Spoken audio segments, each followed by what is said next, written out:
Hey, how's it going? It's the most nonchalant intro to an episode ever.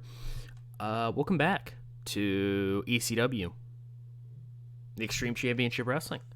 This is episode 122, I believe. This is Saturday, week 2, March 2000. We are 2 shows away, so next week will be the go home, and then we'll have our pay-per-view, Guilty as Charged. We are in the Jadwin Gymnasium. I've rambled or whatever. I've rambled a lot during the intro of the past couple videos. I don't want to do that today. I just want to fucking jump right into it. So let's just fucking jump into it, dude. So we're gonna open up with a 90A as we see Taz walking to the arena. He's got his belt and his bags or whatever, and all of a sudden he's jumped by Abyss, and Abyss beats him down and lays him out and hits him with like a tire iron or something like that. And Jesus, it's violent. You know what I mean. Cut back to the ring. Tag team action. So we have Raven's Nest defeat Danny Doring and Amish Roadkill. I think I explained this last episode. My idea is we're just going to get them a whole bunch of chemistry then. Because if you get to the 40 chemistry point, like 40 points of chemistry between two workers, their natural chemistry goes away. Negative natural chemistry goes away. So they'll just be two regular workers working. So they pick up a victory against Danny Doring and Amish Roadkill. Moving forward, Chris Jericho cuts promo on the Sandman. Jericho says, Sandman, you've been attacking me. You talk about wanting to take out the biggest star in ECW. Well, you're damn right, I am the biggest star in ECW. There's a reason that all the people out there love to drink in the Jericho Hall. That's the dumbest, best thing I've ever thought of. Jericho Hall, drink it in, man.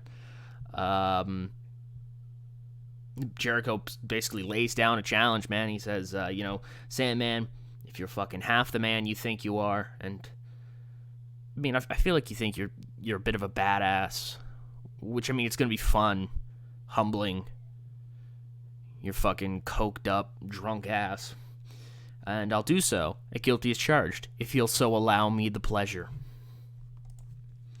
Moving on, little Guido, he's backstage, and he tells the crowd that him, Tracy Smothers, and Tony Mamaluke have murdered Rhino. They killed him.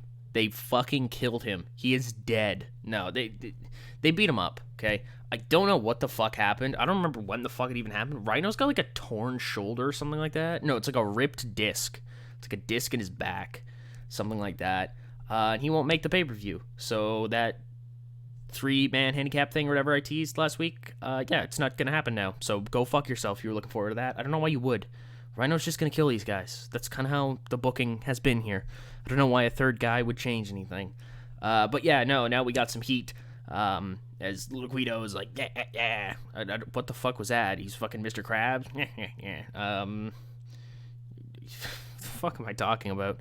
The FBI, they've taken out Rhino. You know what I mean? They've laid him out. He won't be making it to the pay-per-view. Ha ha ha. Moving forward, we got a matchup here. Mikey Whipwreck beats Just Incredible in about 8-11 by pinfall to Whippersnapper. Mikey Whipwreck continues to build up momentum. I can speak very well, I promise. He picks up a victory on Just Incredible, continues to build up some momentum. See, said it properly that time. As he looks to face somewhat of an arch enemy here in ECW, Kurt Angle, for the television championship is Guilty as Charged. We go backstage. Christy Mist, our interviewer, asks Kurt Angle what he thinks about facing Mikey Whipwreck again, and he says, Christy, I talked about it last week. To be totally honest, being in the ring with Mikey Whipwreck yet again is insulting. It's insulting to somebody of my stature. The only gold medalist in pro wrestling history. The only gold wrestling medalist in Olympic wrestling history. You know what I just said, all right? Don't talk to me. I'm flustered. What the fuck is wrong with me today? I can't fucking speak. Angle basically just says, it's bullshit. He didn't work for this. He won some stupid fucking court case. He had something on Paul Heyman, or Paul Heyman had something on him, and to call it even, they decided to try to sacrifice my title. Joke's on them. I'm the Olympic gold medalist. I'm the Iron Man. I am the wrestling machine. Nobody's gonna fucking stop me. I'm gonna keep holding on to this belt. Mikey Whipwreck can step up, sit his ass down, and when he does, he's gonna have a broken fucking ankle. So we're back in this warehouse, right? I love these segments. And we're getting it. It's wrestling. We got this compilation of Dreamer and Lynn, and they're wrestling, and they're grappling, and there's reversing. And Dreamer's, like, working a different style. He's not all of a sudden a fucking technical mastermind, right? But Dreamer's paying more attention to what he's doing. He's not just hammering people with weapons all of a sudden, because Jerry's his friend, right? Why would he do that? And so these two are wrestling or whatever, and we actually see the sun go down at some point, and Jerry looks over at Tommy and he says, "What do you think?" Tommy says, "I think I'm ready." And Jerry looks over at Tommy and he says, "Not yet, you're not. Not yet. I need one last thing from you." Dreamer looks at him and he says, "What's that?" And he says, "Guilty as charged. Me and you. Exactly what we did tonight. Exactly that. Just two friends competing against each other. And then you're ready." Dreamer looks at Lynn, and the segment ends. We'll conclude it next week. I mean, I think everybody knows the answer, but I don't know. I've liked this. I've liked this little thing that I did, this little side piece thing. Jerry Lynn's playing like an in kayfabe version of IRL DDP and how he just fixed people's lives. But yeah, good shit. This is really quite good. A bit of a friendly matchup here. Nothing too overly aggressive. But that had good wrestling, decent action with the crowd. Rob Van Dam defeated Spike Dudley in 10-20 by pinfall day, 5-star frog splash. RVD, he's got to take on both CM Punk and Christopher Daniels at Guilty as Charged. I believe it's Guilty as Charged. Let me just make sure it's Guilty as Charged. Oh, it's Living Dangerously. Oh, fuck. I fucked up. It's Living Dangerously. Oh, well. Retroactively change every time I said that in the past in your brain, all right? I'm not going to do it. Go fuck yourselves. But yeah, RVD picks up good victory here. To be honest, I wanted him to fight somebody more high profile, but a lot of our guys are currently busy doing stuff, so Spike gets the nod to go do the job. We see Shane Douglas. He's backstage.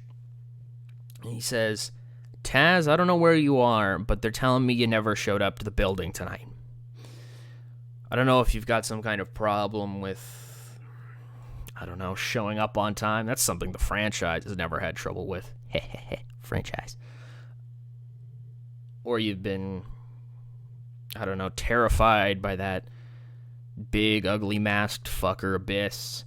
Or you truthfully are just scared of the franchise. But Taz, whenever you do show up, I want you to know something. And I want you to watch this wherever you are on this God-forsaken planet. Shane Douglas, the franchise, is coming for you. Gunning for the top, the number one spot once again. ECW will finally once again have a champion it can be proud of. Not some low-life nobody like Jerry Lynn. Not some big fucking doofus like that. I don't even know what to call him. That monster Abyss. Not some high on himself, self-righteous jackass like Rob Van Dam. And not some half-bitten midget like yourself. Finally, ECW will have its franchise player at the top. We get a promo here from Tosa Suba. Tosa Suba basically just talks about how, it's going to be the Hardy Brothers versus Edge, Sexton, and Christian, the Suicide Blondes, at Living Dangerously for the number contendership for their belt. They don't care. They'll fight whoever, man. Quite genuinely, they're just, we don't care. We don't care. Send whoever. We're going to kick their ass. Right now, we're on our game. We got this. Tajiri's swift kicks, Hayabusa's devil may care offense. You know what I mean? He just fucking puts his body on the line. He doesn't give a fuck. The tactician, the tactical insanity of Tajiri. The tactical insanity of Tajiri and the absolute insanity of Hayabusa. We'll go with that. Yeah, that's the good combination. Fuck it. Main event. Actually does quite well. I think I talked about this before. Steve Corino's leaving, so we're just having him fight in main events because he can. He can. He's a name that I don't mind beating guys with. So, yeah, he's going to be working main events until he leaves. And about that, good wrestling, decent crowd. Shane Douglas starts to make that march towards the championship he was talking about earlier as he beats Steve Corino in 15:52 by pinfall with a belly-to-belly suplex. Good shit, man. Good shit. Douglas does it. And then, oh my god, to close out the show, looking like a fucking corpse, man. Like, back of his head maybe busted open or something like that. Taz drags himself, and he's got his belt on his shoulder. He grabs a microphone, and he says, That's how it is, isn't it, huh? That's about right. You can't scare me face to face. You gotta jump me from behind, right? That's how this is gonna work. Abyss, you're gonna try to scare me from showing up to work. You're gonna fucking jump me wherever the fuck you feel like, because I've got a damn good feeling that earlier this week, in that alleyway, I've got a pretty damn good chance that wasn't just some dudes all of a sudden, was it? No. It would have been somebody sent by Raven in your little nest. That's okay. That's okay, because quite honestly, he kind of feels his shoulder. I invite it. I invite the adversity. I invite the pain. It's not because I'm some sick son of a bitch who enjoys it. Absolutely not. I'm like most people. I hate being hurt. Who would like being hurt? That's fucking stupid. But I work best under pressure. What's better pressure than this? My back against the wall, surrounded completely, staring down the biggest opponent, possibly in this company. And it's not going to matter. I'm going to come out swinging. I'm going to come out suplexing. And I'm going to leave as ECW World Heavyweight Champion. So, Abyss, to put it in words your simplistic little brain can understand, because, listen, buddy, I've been checking up on you, and I'm pretty sure you ain't got much going on up there. You seem to just kind of be a puppet for Percy Pringle to dance around with. So maybe you'll understand when I just say, I'm not afraid.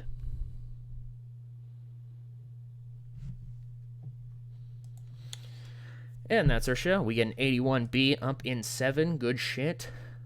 What the hell is that guy? I don't even know the fuck that guy is. He's got a lot of scouts singing his praise, though. Ikuto Hidaka? Ikuto Hidaka, I guess. Yeah. Oh, he's a student of Shoichi Funaki. That's always fun. Indeed.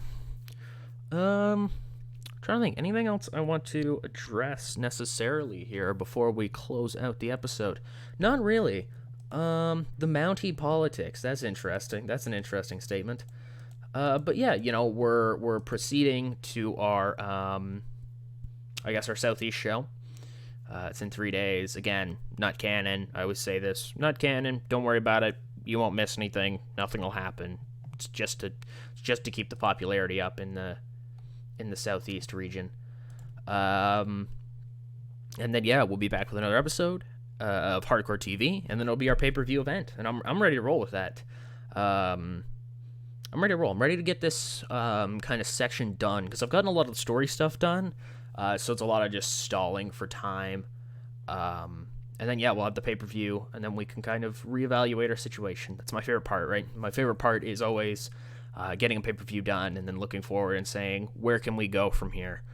What new storylines, what new issues can we come up with? So either way, I'd like to thank you all so much for watching. I hope you guys enjoyed. As always, I enjoy making them. So yeah, this is Silly Talk. Signing out.